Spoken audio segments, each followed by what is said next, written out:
আসসালামু আলাইকুম। তো ভাইজানরা, নোমানিয়া নবগ্রাম মাদ্রাসায় যে কয়েকটা গাছ লাগানো হলো চলো পাল্টাই উদ্যোগ থেকে, তো আপনাদের কেমন লাগছে? অনেক অনেক ধন্যবাদ। আর আমাদেরকে অনেক সুন্দর লাগছে রমজান ভাইয়ের মেহনত দেখে।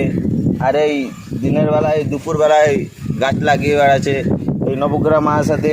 ফল এবং ফুলের অনেক গাছ, আপনার অনেক কী নাম বলছে গাছের, অনেক কিছু ফলের গাছও লাগিয়েছে। আর অনেক এরকম ছায়াদার গাছ যেটা বলে ওটাও লাগিয়েছে। আপনারা সবাই বেশি বেশি করে চেষ্টা করবেন এই গাছ লাগানোর জন্য, কেন গাছ মানুষকে অনেক অক্সিজেন দেয়। আর এখন এই দুনিয়া থেকে বেশিরভাগ মানুষে গাছকে কেটে ফেলে দিছে, এই জন্য আমাদের অক্সিজেনের অভাব সবসময় চলছে।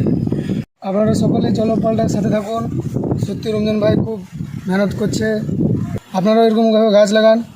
সবাই আমরা চলো পাল্টে সাথ দিই। চলো পাল্টে জিন্দাবাদ, চলো পাল্টে জিন্দাবাদ, রমজান ভাই জিন্দাবাদ।